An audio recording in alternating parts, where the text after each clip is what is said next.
again.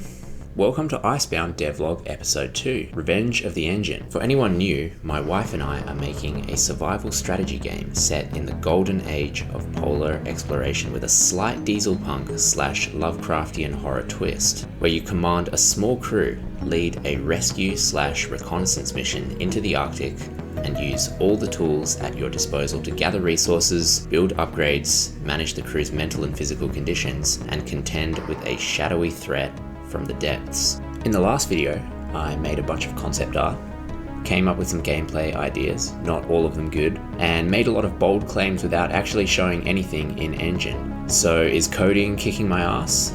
Are designs translating into engine? What have we been up to in the last month or two since I made the first video? It's been a while, and I've got some interesting stuff to show, so let's get into it.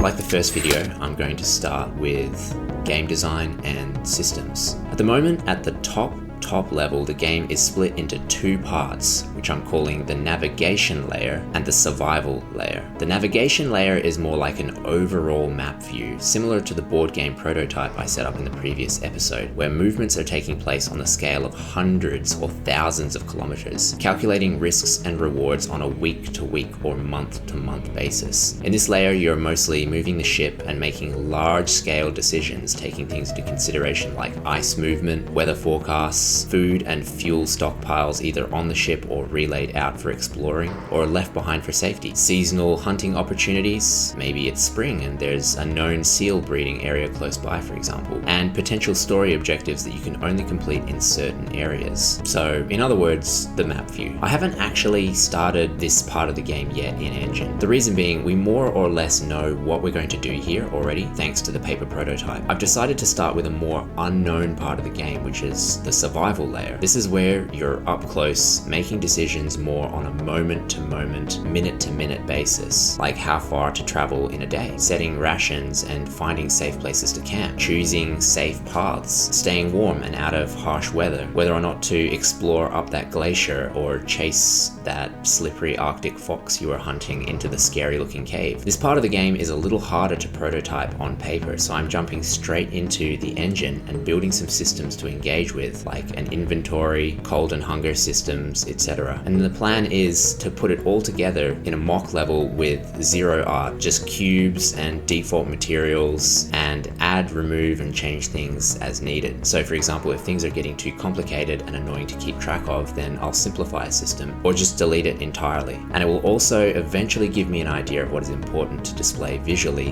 in the UI and a good structure for menus and submenus. Now, the first major decision to make regarding this part of the game is whether or not to use a turn-based or real-time approach. This is a huge decision to make that will affect almost every aspect of the survival layer to some degree. While there might not be a clear right or wrong decision, I decided to look at a bunch of different games that might give me an idea of how going down each path might look, feel, and play in the end. Among others, the two games I decided come closest to what I have in mind are Pillars of Eternity for real-time and Divinity Original Sin for turn-based. I wasn't necessarily looking at which game's combat I prefer, more just looking at how many characters they have to manage, how they generally feel, and if they might fit with the mechanics I have in mind for Icebound. In the end, for the survival layer, I decided on a real-time approach. I feel that a turn-based approach could easily become very cumbersome and annoying, as there are already around 8 characters you'll be managing at least, while a turn-based approach for a game centered around tense fights to the death makes a lot of sense. The gameplay around moment-to-moment Arctic survival, which can be filled with significantly more tedium and routine than fast-paced action. This approach seems a lot more natural as of now. I also have no intention of making this a high APM stress simulator, so I'm including the option to pause, slow down, or speed up time as you see fit.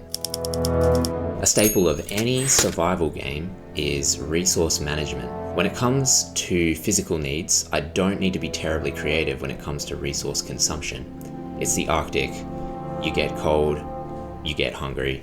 Some characters have different tolerances to cold and hunger, sure, but the interesting part of this is not really how it happens, rather how you as the player are going to prepare for and deal with it. Curiously, you probably don't get thirsty in the Arctic. As the older pack ice gets, the more the salt drains out of it, leaving you with perfectly drinkable water after it melts. That said, we do have some narrative aspects further down the line that might render water undrinkable without treating it, but that's another story. Well, it's the same story, but I'll leave it for later. Environmental factors such as cold, wind speed, wind direction, ice movements, and daylight hours will affect all aspects of the game, and are something you will need to prepare for by making forecasts and balancing risk versus reward for every action you take, including gathering and rationing resources. Collection of resources and balancing the character's needs and risks while doing so is the core of the game, and a large portion of the actions that you'll be wanting to take, particularly in the summer months, is hunting. I want this to be a highly varied task. Hunting birds, for example, will be a very different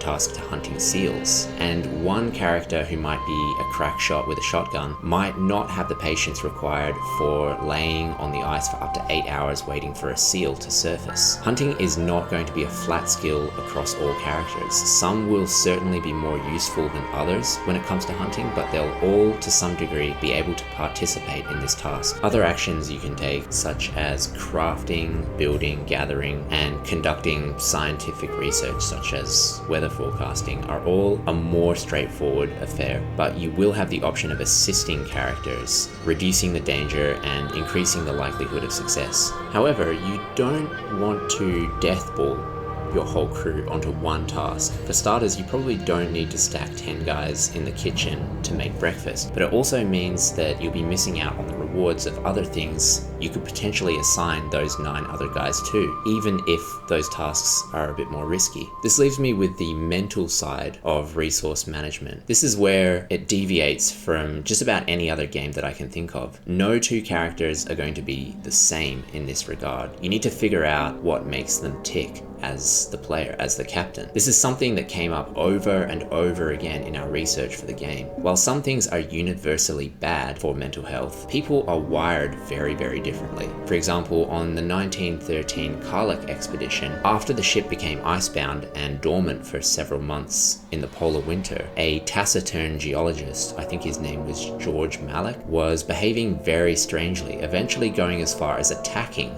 another member of the crew for no apparent reason. But after the ship was beset with ice pressure and eventually sunk, leading to a critical life and death situation, he snapped back to life miraculously and became one of the most reliable members of the crew. The point is, nobody had a clue what was wrong with him during those winter months, but it seems after the catastrophe that he just couldn't stand the tedium of life stuck in the ice. The resource you'll be managing for this is distress, but it's not as simple as just low number equals good, high number equals bad. Some characters might respond better than others to a high level of distress. For example, the weedy scientist who is always complaining is probably not going to respond well to distress. Each character will also have many unique contributing factors that drive their levels of distress. It's up to you, the captain, whether to find this information out, and what, if you do find it out, to do with this information is completely up to you. You can just completely ignore that wimpy scientist and threaten death for disobedience if that's your style. It's your ship, and your word is law. Unless, of course, your crew mutinies, which your crew will do if you're seen as weak or incompetent or just plain unlikable, or all three. Now, this is a really important thing to know. I must make managing the mental health of your crew something that is fun to interact with, that rewards you, the player, for paying attention and experimenting, but doesn't just end the game for reasons you could never have predicted. It needs to be a system that piques your interest. It can't be a chore. It can't be something that has you going to Google every single time something goes wrong. If you watched the previous video, I have a disobedience system in place, and the factors behind that disobedience system are going to be driven in large part by the mental state of the characters. But their mental state can also in turn be affected by acts of disobedience. Not to mention the crew's sentiments about you as a captain will also affect disobedience. You can probably see how things can spiral very easily out of control if not managed carefully. Another staple of any survival game, this being no exception, is a robust inventory system, which it turns out is a hell of a lot more complicated than I thought it would be to program. That kind of sums up game development in general. Something that I would never even think of while playing turns out to be a goddamn nightmare, and something I'm dreading ends up taking like 5 seconds. I've got something that I'm fairly happy with now, and it's quite modular for other systems I intend to flesh out as I go, namely the equipment system, crafting and building systems, as well as the resource management and consumption aspects of the game. I'm trying to build everything as I go with ease of use in mind. For example, you can sort equipment by weight, or only show items in certain categories when sorting through massive inventories, such as the ship's stowage. Also, when you mouse over any item in the game, as long as you've unlocked the recipe, if it's a reagent, it will tell you what crafted items it's used for. If it's a craftable item, what reagents are needed to make more of that item, and also what you'll get if you break it down for raw materials. It looks ugly as sin right now, but I think I've got a solid framework to build off and refine. So, we need to talk about your relationship with the crew, and just as importantly, the relationship of the crew with each other. The relationship system is more or less going to function on a similar system to the Disobedience system, which is kind of ironic really, that the code driving your crew to steal a cask of whiskey and punch the cook on the nose is the same code that will drive them to trust each other and establish friendships and loyalty. But it's the same balance of easily predicted outcomes mixed with more difficult to predict outcomes to keep you on your toes that I'm interested in. Again, all the characters are very different. Some are more likely to get along with each other, and certain situations are going to exaggerate these predispositions or potentially have unexpected outcomes if you missed some clues. As a general rule of thumb though, the more characters are spending time with each other, the more likely they are to establish positive or negative relationships with each other. Not that it's strictly mutual at all times. While someone hating your guts usually isn't conducive to a convivial atmosphere, one character hating or liking another doesn't necessarily go both ways. Again, I'm hoping this can have some interesting or entertaining consequences. Again, at the risk of sounding like a broken record, these systems cannot be alt-tab Google fuel that punish you for no good reason. They must be something that you look forward to experimenting with and engaging with. The main reason I think that it has to be this way is because if the relationship system was game-breakingly important, like if you make a mistake then you just lose the game, then it needs to be predictable at all times. It needs to be very simple. Otherwise, it's just not a very fair strategy game. I want these systems to be a bit more complex than I do this action and I know it will be good. I do this and I know it will be bad. This character will hate me and this character will love me, or love another character, or hate another character. When it comes to the crew's relationship with you, the captain, this works a bit differently. Your actions as the captain are the driving force behind whether you're feared, respected, loved, admired, or seen as weak, cowardly, irresponsible, or untrustworthy, or all of them. That is what is going to drive what you can and can't do with the crew and how they respond to you. What each crew member is looking for in you as a leader, again, can differ a lot from character to character. You're not going to please everyone, and depending on how you play the game, you might end up with your reputation among the crew being quite polarizing, potentially having to contend with small groups of malcontents in whatever style of command is your own. Moving away from the relationship system, I have something that might be a point of contention. I don't think you'll be able to move the ship much, if at all, in the survival layer. This might raise some alarm bells in players at first, but let me explain. The survival layer, the way that I intend it, is more of a place where you've arrived at a location, either by choice or by necessity, and you use the ship as a sort of base to explore outward from, either on foot or sled or by raft. If there are multiple ports in a location, perhaps you can move the ship from port to port. And of course, if you're icebound and the ship gets destroyed by ice pressure, well, the boat definitely will move about 1,000 fathoms down to the bottom of the ocean. But aside from that, I think ship movement will be handled exclusively in the navigation layer or the map layer. You can always take a skeleton crew and sail off should you choose, splitting the crew apart and tackling objectives on different parts of the map view. I'm not 100% married to this idea, but I think this will help keep things playable and simple in the game design and the code, and will ultimately make development a lot more focused.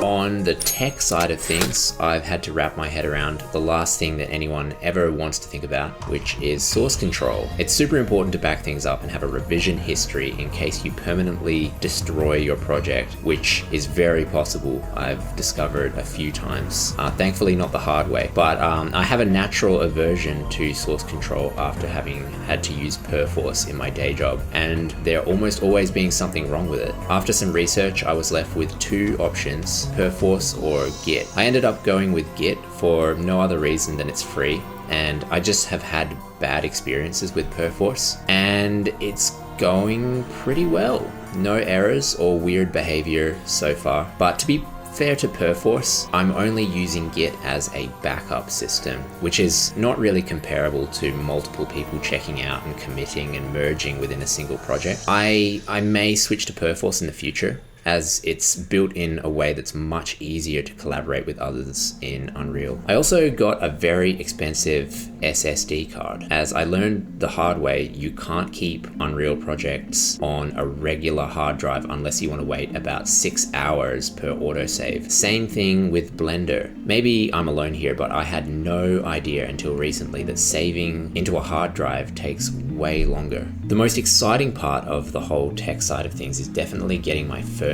successful build out of the game, which I put off for way too long. This was quite scary, as anybody who has tried to package a project in Unreal, there's a ton of stuff that can and will go wrong. There is the obvious stuff, or what should be obvious if you're not technically challenged like me, such as having Visual Studio installed, but then there's more obscure things, like for example, I had an unknown error in the error log that was apparently because I changed the game icon, but Unreal 5.4 has a bug where you can't import the game icon. You have to write over the default one. Yeah, that's a thing. Or I had to refresh every single node in every single blueprint that referenced a broken structure. Thankfully, the error log was a little more forthcoming on this one. I finally managed to get a successful build, the holy.exe file in all its glory. Not that I can do much at the moment except die in about 30 seconds.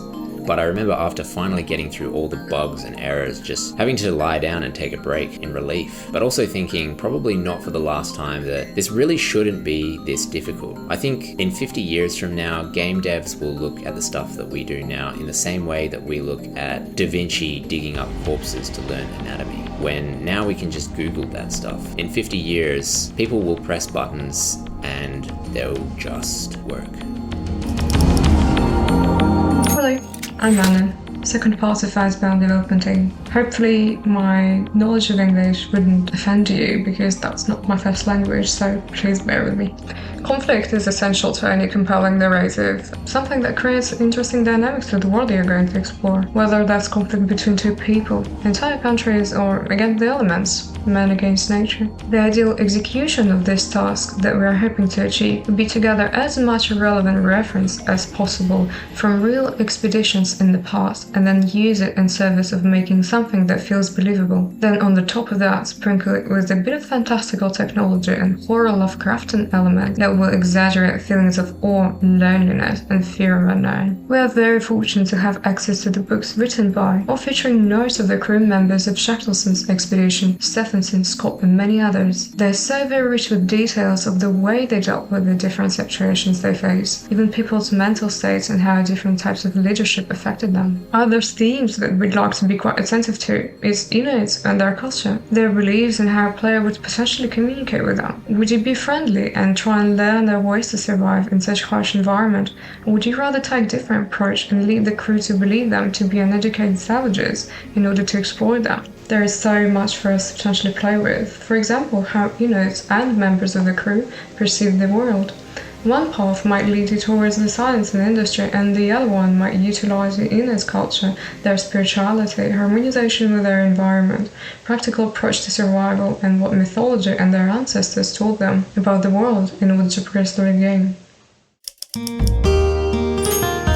When it comes to art, I'm still separating this part of the game, but I am starting to try and keep in mind the potential design of the game, what you'll be doing as the player, and trying to facilitate that in the best way possible.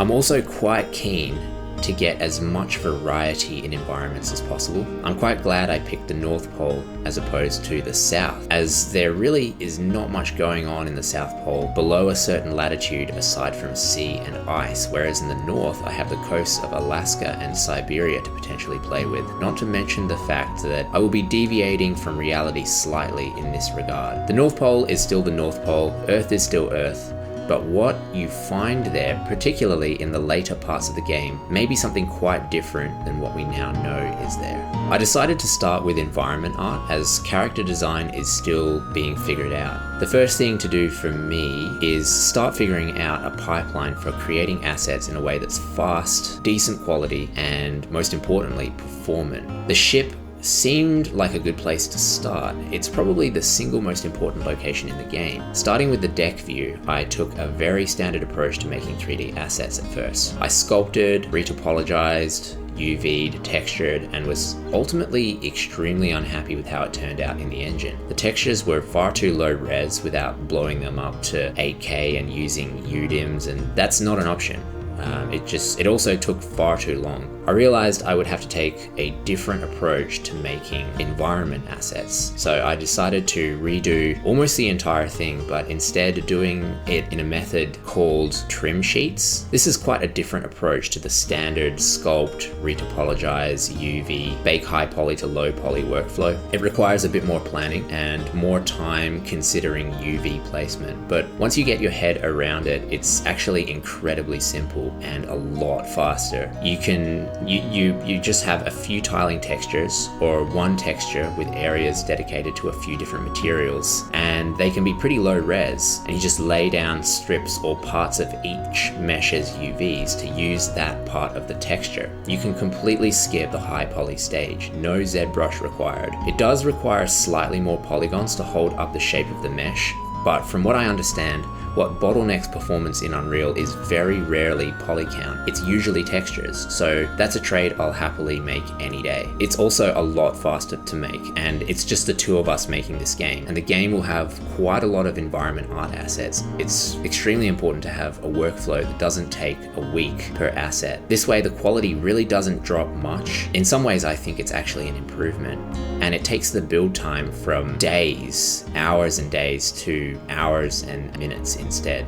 This approach certainly won't work for everything though. When I get around to doing characters, I can't use a trim sheet, for example, to texture a character's face, or any very unique items with specific patterns and ornamentation in the texture. Once I'd established a workflow for the ship, the idea was to take one of my concepts and use that as a base for building a small diorama, using the concept as a point of reference for lighting, VFX, textures, and just to try and figure out a way to make what works from the concept into 3D. This, while being quite a useful step in the process, was actually a bit of a disappointment for me. I may revisit this scene, but I didn't really manage to capture what I was hoping to. Funnily enough, my best work kind of happened by accident, by messing around in this lighting test scene that I set up. I thought I'll just drop a water plane for context for the ship. Then I thought I'll just put an iceberg down or two, see what it looks like. Then I wonder if I can put a landscape in, then maybe I can blend between the icebergs and the landscape until it kind of took on a life of its own and started turning into a level. I'm using a plugin I discovered called Ultra Dynamic Skies and Weather, which handles a lot of the lighting and dynamic weather effects. I'm usually very reluctant to use any plugins, as I want to build everything myself to fully understand exactly what everything is doing to the game. But this plugin comes with extremely good documentation for debugging. It's very art directable and doesn't touch too many things in the rest of the engine, which reduces the chances of it breaking something in the future. If I can just drag and drop something and it does 95% of what I want without having to reinvent the wheel, I'm 100% going to do it. I do also intend to have a robust time of day and weather system. I think this will add a lot of variety and replayability to each map and make visiting the same area a completely different experience every time. It does, however, mean spending quite a bit of time trying to make sure that the lighting looks juicy throughout all the different times of day and weather scenarios for each location. But I think it's going to be worth it, possibly even mandatory for the gameplay. I want it to be fairly flexible where you go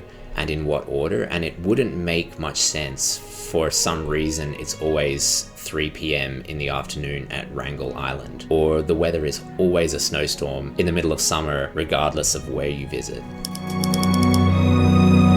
Originally, I was thinking of constraining the camera to a top-down view, not letting the camera rotate to see above the horizon or zoom in too close. This would certainly simplify things on the art side, but in the end I thought the trade-off was just not worth it. I would like the player to be able to see everything if they want to look up and see the aurora, or see ice blinks on the horizon, or an endless sea of ice and snow fading into the mist, and to zoom in and relax with the characters as they sit around a fire at night. And the complexity that this adds to making the visuals is really not as much as what I originally thought. A rude awakening for me has been how complicated and tech-heavy making game-ready environment art can be. I distinctly remember saying at one point, and I stand by this, that tech art is the hardest aspect of game development. But I think I'm probably going to say that about every aspect of game development as I get to it. But a huge thank you for people like Prismatica Dev on YouTube. I'll link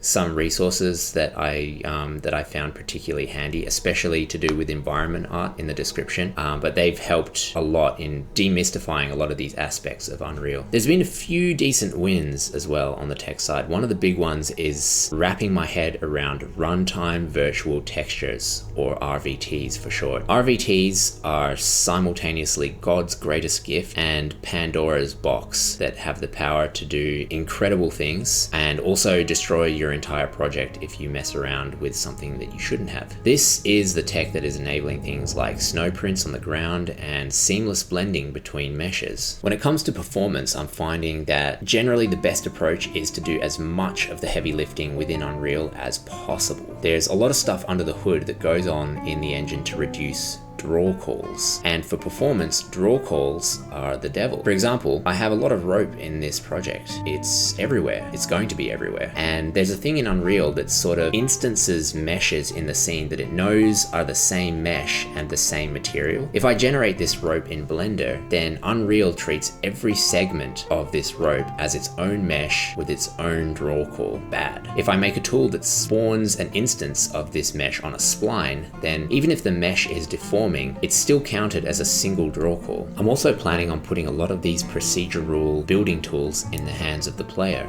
eventually, albeit in a heavily curated way, so you can't have stuff like this happening all the time. But essentially the code behind these in-editor tools will remain the same. They'll just be refined, bug-proofed, and then used for fun things like building paths through the snow and building infrastructure like ladders and scaffolding and connecting pipes to speed up resource collection. I'm not going to get too crazy with this stuff though. This isn't a city builder at the end of the day. Anyway, it's all still very, very work in progress, but already it's starting to look somewhat decent, and I feel like the pipelines I'm establishing are pretty efficient and are a good base to build off. I'm somewhat bottlenecked by my own technical knowledge though, or lack of, when it comes to getting exactly what I want visually. It can be very frustrating, especially coming from a 2D art background where I can just paint things exactly how I want them to look. I know what it is that I want. I have a good idea of what needs to be done to make things look better. I'm just not sure how to pull it off yet, either because I don't know how to make it performant, or I don't even know how to make it in the first place. However, I know it's just a matter of time and learning. I've already learned an absolute ton of stuff, and I know if I just keep pushing my knowledge in tech art, I'll continue to improve the visuals of the project. I'm really excited to see how I can push this further in the future.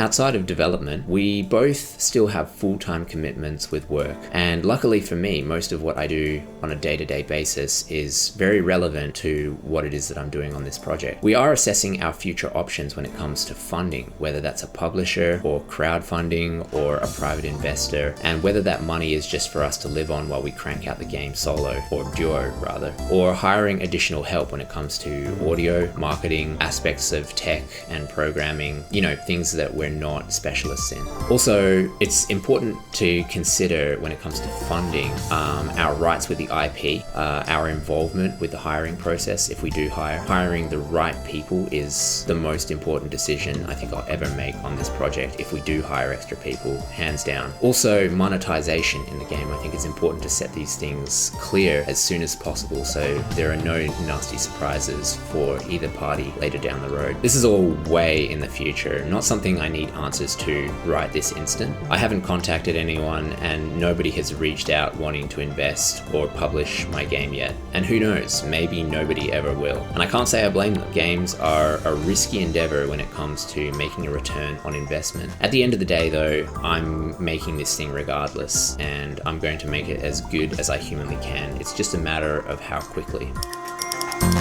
So, what is the plan from here? Fleshing out and refining the survival layer systems into a playable prototype, even if that means a level with absolutely no art. That means a bunch of systems to build, including an assist system, where you can group characters together to help with tasks. It includes enemy AI. That's definitely a task that's going to kick my ass probably. And potentially some friendly AI to take over some routine, mundane tasks, and just overall polishing up the systems that I have in place. Also, probably taking another step back and writing what I'm calling a player journey. This is writing a simple playthrough of the game. Things like the player sends Malik and McKinley to scout ahead and make a food drop, and they encounter a lone polar bear, and the player decides to go back away from the polar bear but leaves a trap in case the bear follows them.